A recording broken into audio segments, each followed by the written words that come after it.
Bonjour messieurs dames, donc aujourd'hui j'ai mon nose trip comme Alex Hormozy si tu le connais, tu comprends ce que je veux dire? Parce qu'on va parler de marketing pur et dur. En fait, on va analyser les entonnoirs de vente de 3 conseillers, ok? Euh, qui justement utilisent des entonnoirs de vente assez particuliers et qui sont reconnus pour avoir un haut niveau de succès dans l'industrie. On va essayer de trouver quels sont les points en commun entre ces différents conseillers pour comprendre un peu quelles seraient les stratégies gagnantes à implémenter. Alright? Donc, on va commencer premièrement avec Philippe Dumont, conseiller chez IG, qui est un de nos clients actuellement. On va aller chercher, justement, on va aller analyser quel est son entonnoir actuel. Après ça, on a l'équipe Gabriel Ferland, au Québec aussi. Et dernièrement, Prince Donald, qui est un conseiller aux États-Unis. Justement, voir un peu ce qu'ils font de l'autre côté de la frontière à ce niveau-là. Alright? Donc, rentrons dans le vif du sujet. Premièrement, Philippe Dumont. OK? By the way, en passant, pour chaque analyse, on va le diviser en 3 sections. C'est-à-dire, chaque tunnel est divisé en top of funnel, qu'on appelle TOFU, MOFU. Donc, middle of funnel, puis BOFU, qui veut dire bottom of funnel.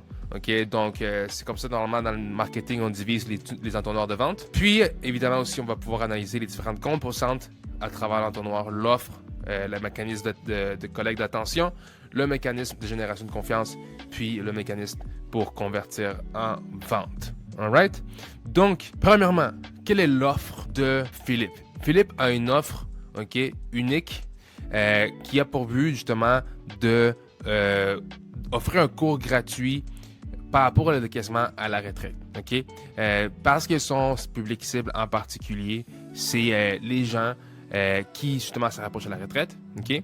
Et l'idée d'avoir un cours gratuit fait en sorte que tu as un plus gros volume de personnes qui vont vouloir entrer dans ton entonnoir spécifiquement important pour Philippe parce que son avatar, c'est les millionnaires. OK?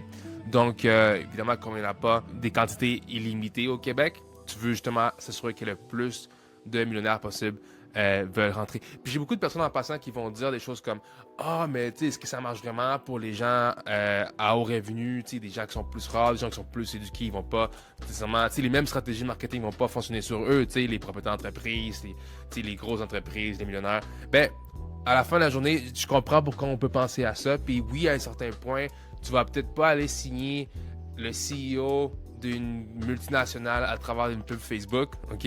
Il y a peut-être des limites à ce niveau-là. Souvent, ces gens-là, ça va être plus une question de relation, de confiance, right? Mais, par contre, tu peux vraiment aller chercher le millionnaire commun, la PME sans problème, parce que ça reste qu'on est tous humains à ce niveau-là, OK? Donc, c'est ça que Philippe fait, c'est ça son offre, et comment il fait en sorte que le marché apprennent sur cette offre-là, c'est à travers la publicité, mais particulièrement des publicités vidéo, OK? Donc, c'est-à-dire, pourquoi on fait des publicités vidéo? Parce que ça nous permet d'avoir une meilleure performance normalement, OK? On a des listes plus qualifiées, des listes qui ont déjà un peu plus de sentiment de confiance avec la business, parce qu'on voit le visage du conseiller dès le début, sa voix, son énergie, etc. Ça le différencie de tous les conseillers qui font rien, right? Puis, évidemment, comme je viens de dire, au niveau de qualification. Ce qui est le fun aussi, c'est que ça permet de, comme dans une vidéo, tu as plus d'espace pour dire des choses, ça te permet de donner plus de valeur aux clients dès le début du funnel, ok? Ce qui est très important parce que comme la clientèle cible de Philippe, qui encore une fois c'est des millionnaires, est en très haute demande, il y a quand même beaucoup de compétition, tu veux vraiment te démarquer en donnant de la valeur avant même d'essayer de vendre tes services. OK? Donc, c'est ça. C'est une pub vidéo sur Facebook, sur Instagram, génère des leads pour des inscriptions à son webinaire. OK? Son webinaire qui est la formation gratuite en tant que telle. Et le but justement de ce webinaire-là, bien évidemment, c'est parce que c'est ça qu'il a promis durant la publicité. Donc, il faut qu'il donne, non? Il faut qu'il livre ça à ses leads. Mais aussi, deuxième raison, c'est parce que c'est son mécanisme pour aller créer de la confiance, OK? Donc, Philippe va pas nécessairement aller essayer de convertir les leads qui cliquent sur la publicité directement, les offrir une solution, puis that's it. Non. Le but, c'est s'assurer qu'on a les bonnes personnes devant nous, puis qu'on a vraiment les meilleures chances pour les convertir une fois qu'ils vont être devant nous, parce qu'ils nous font confiance, puis ils nous connaissent déjà, OK? Donc, la façon dont on va faire ça avec Philippe, c'est à travers un webinaire, OK? Donc, ce webinaire, c'est son MOFU, OK? Donc, Middle of Funnel. Et simplement, c'est justement un webinaire qui lui permet justement d'éduquer sur exactement comment il vient résoudre les différents problèmes auxquels sa clientèle fait face. Right? Il explique les différentes stratégies, il vient donner de l'information, vient justement les faire travailler, puis eux, c'est de la valeur. L'éducation, c'est de la valeur. Donc, il est en train de donner la valeur gratuite, une partie de son service, si on veut, de façon gratuite, ce qui permet de se prouver puis de se positionner comme un expert dans les yeux, aux yeux de ses prospects. OK? Donc, c'est ça que je viens de dire. Faire éducation plus confiance égale autorité, puis l'autorité te permet de closer de façon beaucoup plus facile lors de la vente. OK? Donc, ça, c'est numéro 1.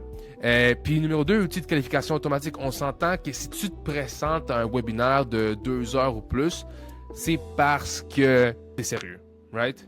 C'est pas nécessaire pour tous les types de clients d'aller faire un webinaire de 2 heures, right? Souvent, nos clients, ça va être plus comme un mini-webinaire qu'on appelle, dans 15 minutes, 20 minutes, mettons. C'est ça que nous, on utilise aussi normalement pour nos finances. Mais un gros webinaire comme ça peut être très utile, surtout quand la clientèle, c'est de grosses valeurs. C'est aussi une bonne stratégie à ce niveau-là. OK? Donc, si ces gens-là se présentent, c'est parce que c'est sûr qu'ils fit avec la clientèle. Puis s'ils restent puis écoutent, c'est parce qu'ils sont intéressés. Right? Donc, c'est un outil de qualification automatique à ce niveau-là pour Philippe. OK? Donc, ce qui arrive, c'est qu'après que les gens aient consommé le webinaire, OK? Philippe va pouvoir après ça les recontacter tous un à un. Il a aussi mis en place de l'intelligence artificielle pour le faire, OK? Pour aller qualifier ces gens-là, voir comment ils ont trouvé le webinaire et s'il y avait des questions, puis les placer en rendez-vous pour aller les convertir par la suite sur son bottom of funnel, OK?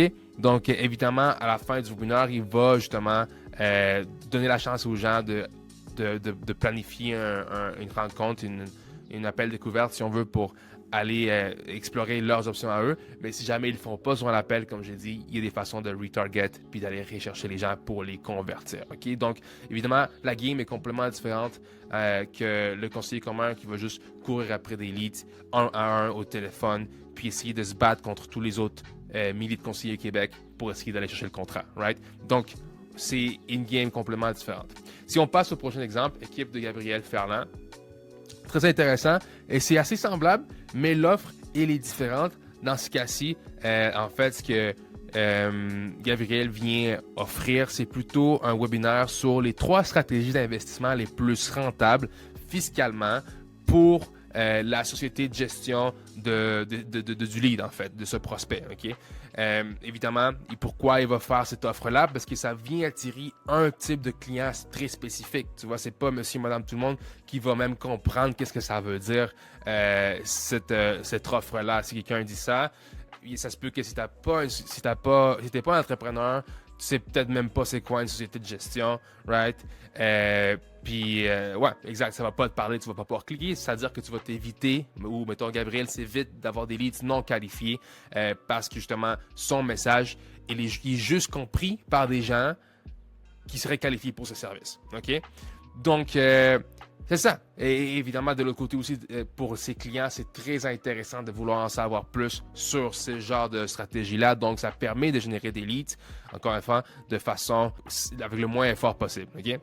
Donc, évidemment, comme je viens de dire, son avatar, c'est des entrepreneurs qui investissent à travers leur société de gestion, qui leur besoin, c'est de réduire les impôts, se protéger contre une éventuelle baisse des marchés boursiers, puis veulent retirer de l'argent et de leur compagnie pour une utilisation personnelle libre d'impôts le plus possible, right? Donc, c'est ça les désirs de sa clientèle cible, OK? Encore une fois, très spécifique. Ça, c'est un résumé quand même, mais très spécifique, c'est pas juste entrepreneur, right? Donc, ça, évidemment, avec nos clients, on met une grosse emphase là-dessus. C'est bien avoir une clientèle cible, mais s'il n'est pas détaillé, ça sert à rien parce que le but, c'est d'être capable de expliquer la réalité de ton prospect d'une meilleure façon, d'une façon plus claire que lui-même est capable de le faire. Et c'est là que tu gagnes la confiance de tes prospects parce qu'ils comprennent et ils voient que toi, en tant qu'homme d'affaires, tu comprends vraiment leur réalité. Donc, tu es digne de leur confiance, si on veut. Right? Encore une fois, comment il vient attirer l'attention sur son offre? C'est avec la publicité payante. Donc, on commence à voir un pattern ici. Publicité payante vidéo spécifiquement pour exactement les mêmes raisons que Philippe. OK, meilleure performance, meilleur report dès le début, leads plus qualifiés, plus de temps et de real estate sur ta pub pour éduquer puis donner de l'information, donner de la valeur dès le début. OK? Puis évidemment, pousser ta personal brand aussi, te faire connaître ton image, c'est quelque chose de très puissant. OK? Donc, si on remarque sur la page de gabrielferland.com, il a installé un pixel mettant qui permet justement de collecter les données des gens qui vont visiter pour aller les récibler à travers le marketing. OK? C'est vraiment, encore une fois, une game de long terme, une game de genre tu veux aller créer la confiance dans le marché. C'est pas juste de conversion instantanée, tu crées la pub puis on te vend puis that's it. Non, c'est complètement différent. C'est vraiment une stratégie entrepreneuriale et non de vendeur seulement. Right? J'espère que ça fait du sens ce que je suis en train d'expliquer. Donc, évidemment, les gens vont cliquer, ils vont s'inscrire dans le webinaire et c'est un peu la même chose qu'avec Philippe. Il va avoir un webinaire qui va lui permettre d'expliquer son concept, comment il fonctionne, comment il aide ses clients à réussir cette stratégie, ces stratégies-là, right? Comment ça fonctionne en tant que tel, tu sais. Par la suite, il y a aussi une chaîne YouTube avec du contenu de valeur pour ses clients, justement, pour qu'ils puissent le consommer. L'avantage, je dis ça encore une fois, c'est connu dans le marketing que, si je ne me trompe pas, c'est Dan Kennedy qui dit que quand un lead a consommé jusqu'à 7 heures de contenu d'une entreprise, c'est là qu'il est vraiment le top, le maximum de confiance par rapport à cette entreprise-là, si on veut, right? Donc, le plus que de contenu que tu as déjà, le mieux c'est. Mais par contre, je veux signaler quelque chose. C'est que Gabriel n'est pas en train de juste créer des capsules vidéo sur YouTube ou sur les réseaux sociaux, sur TikTok, whatever, puis juste attendre que ça génère des leads, OK? Il n'est pas en train de jouer la game organique qui est rendue si populaire de nos jours, on dirait, pour les conseillers. Et clairement, la raison, c'est parce qu'il comprend que la publicité payante nous permet d'avoir des résultats beaucoup plus rapides et un plus gros contrôle sur quel type de clientèle on vient attirer. OK? Donc, évidemment, si tu peux avoir une brand organique, c'est très puissant. OK?